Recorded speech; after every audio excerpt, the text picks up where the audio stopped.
Here's a message to the so-called FBA, Foundational Black Americans. We are not FBAs. We are the Indigenous. You have to know your tribe, to know your lineage. Saying that you FBA is not going to show your tribe. It's not going to show your lineage. And y'all might say, your name is Diego. You are Latino. I'm not Latino, baby. I'm Native. And this is what, this is what we look like. And when we dark, we all different shades of colors. All different textures of hair. You feel me? Wake up. Message.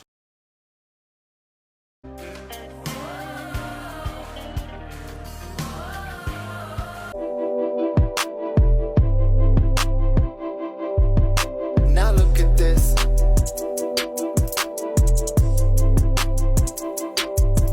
Now look at this. Tamerau, Tamari, Tamarau. What does it say? People of the land of the Nile flood. We're talking about the Mississippi, Colorado River, Grand Canyon. What we talking about here? That's the real facts. All right. So dodge the hijack when you're thinking about Nile River today. So Tameru, the people of the land of the Nile flood. Example, the Egyptians. A Tameru is an Egyptian of the Nile flood of the Mississippi. Tamerau. All right, now look at this. Remove the T, right? And remove the A in the bottom. What are you left with? You left with Ameru, Amaru, Ameru, Tupac Amaru, Amaru, the plum serpent, remember? Tameru, Amera, Tameri. All right? Pyramid on the Nile in Northeast Africa doesn't have stair steps going up it. It doesn't have temples on top of its summits. They could not go and break through the boat on the temples atop those great pyramids. There are none there. And that was the clue that Egypt was writing about the Americas. And the deeper I got into the records, the clearer it got. They started actually saying, and because Amun loved that land so much, he said it's his beloved land, and that word was Mary, the beloved. Mary, M-E-R-I, Mary. And the land, of course, as before, is Ta. So you have the land, the beloved land, Ta Mary. And they kept that name and just put the Ta on the end of it. So Ta Mary became a Mary Ta. We simply say America. We kept the name that Egypt gave to the Americas. So that was the big mystery behind that $10 million map that Martin Waldseemüller made, and then put the name America on it in 1507. And then those who knew and those who were trying to hide things said, wait a minute, you can't put that name on here. And the next time he reprinted that map, it was off. It was gone. Because that's the name that Egypt had given the land.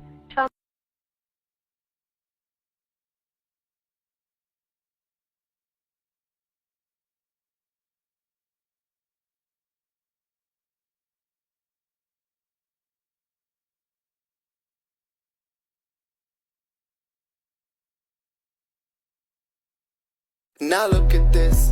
Christopher Columbus did not discover America. How you can discover a place where the inhabitants are watching you arrive from the shore, there are actually many other mariners before Columbus that discovered America as well. Decades earlier, even eons earlier, many of these pre-Columbian explorers might have come from Africa. Columbus himself was aware that African mariners had preceded him. In his diary of his second voyage, Columbus tells of how the natives of Hispaniola actually had given him gold-tipped metal spearheads that they said were brought by black-skinned people who had come in large boats from the south and southeast. Coincidence? I think not. No. In 1493, Columbus stole all he could see.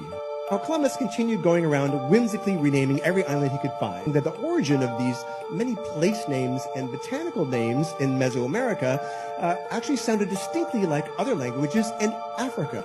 The presence of certain plants that predated Columbus but originated in Africa. For example, the calabash bottle gourds.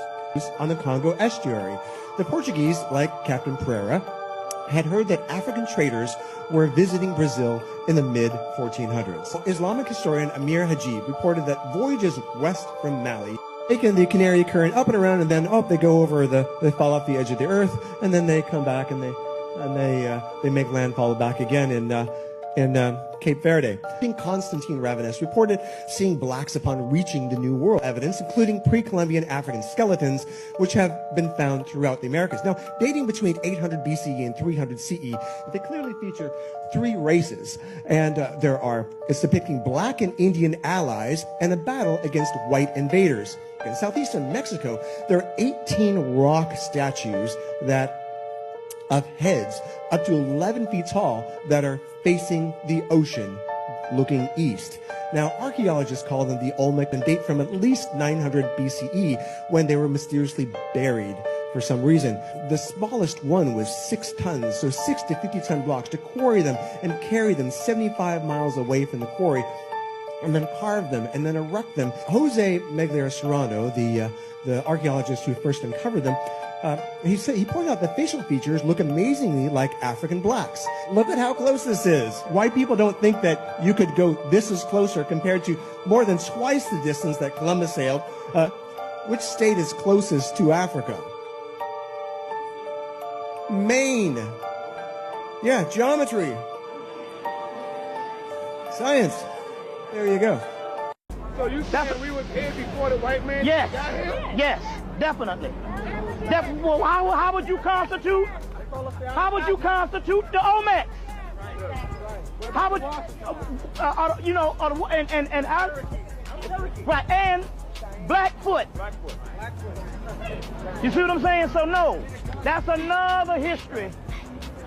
That's another history that we were here, and the whole concept of not only us.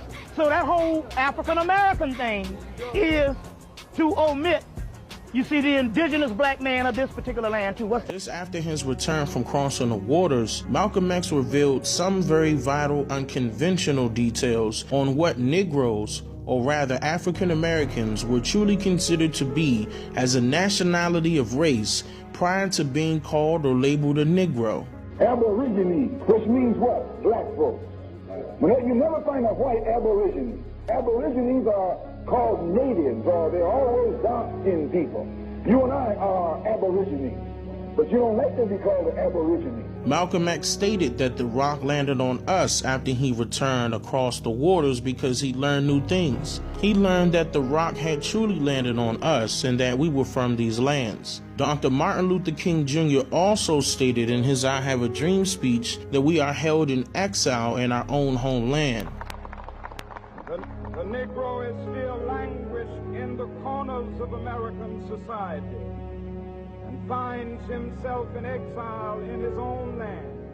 Now we have a lot of scholars out there, and individuals are missing the point. How can you be held in exile in your own homeland without it being your own homeland? The tens of millions of black Americans, or rather Indians, who disappeared in 1492 did not all die in the Holocaust inflicted within America. Hundreds of thousands were shipped to Europe and Africa as Indian slaves. The whole slave trade story was given to all of us in reverse. A mass colony of Africans were not shipped from Africa to America. The truth is that black Indians were shipped from America to Europe. They were then shipped from Spain to Africa as commodity for African resources. These black Indians, now mistaken as African Americans, were shipped back to America and classified as African slaves. This part of our history is what the school systems failed to mention in history programs. The American Society was an organization formed in 1816 with the purpose of transporting free African Americans, or rather Indian slaves, classified as Negroes back then, from the United States to settle on the west coast of Africa. During the decades, the society operated and transported more than 12,000 people to Africa, and the African nation of Liberia was founded. The term African American to refer to all black people was endorsed only since 1988 but was against the desires of the majority of black people. In fact, the term was endorsed by only 5 people, including Reverend Jesse Jackson and Ramona Etlin, leading the charge as a result of a gathering called the African American Summit, without the input of the majority of black people. Author Avis J. Smith went to the district court in Washington, D.C. to stand against this term, as well as against the notion that a small group of powerful individuals should be able to compel the masses into adopting it.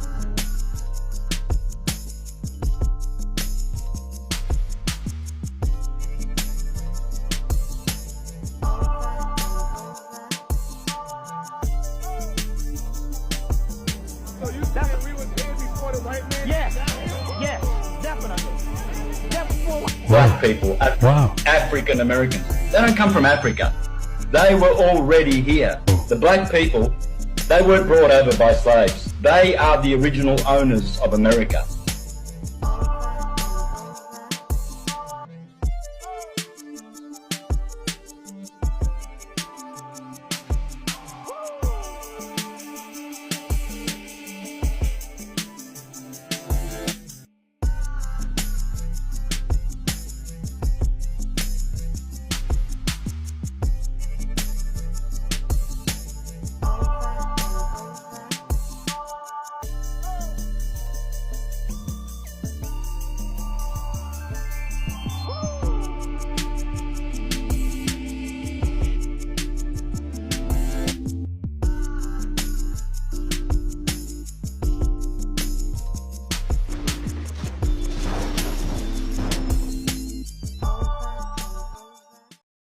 Right?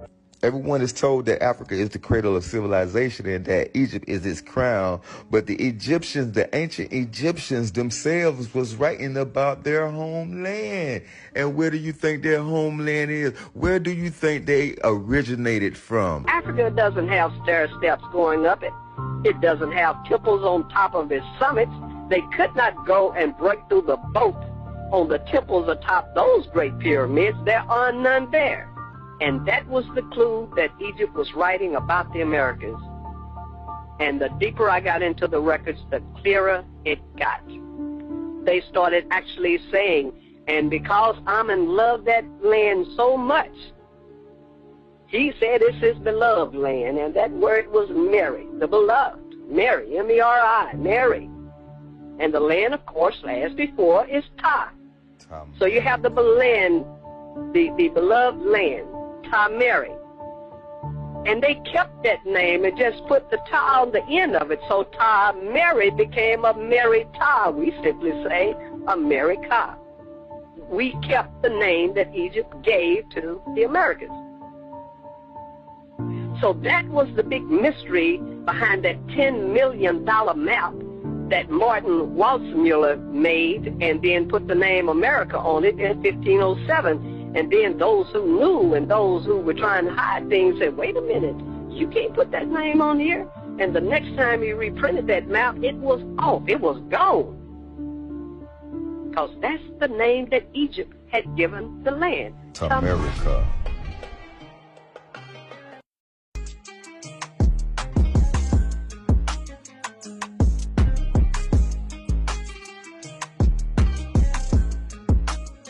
Compliments to Brother Caribbean for his extensive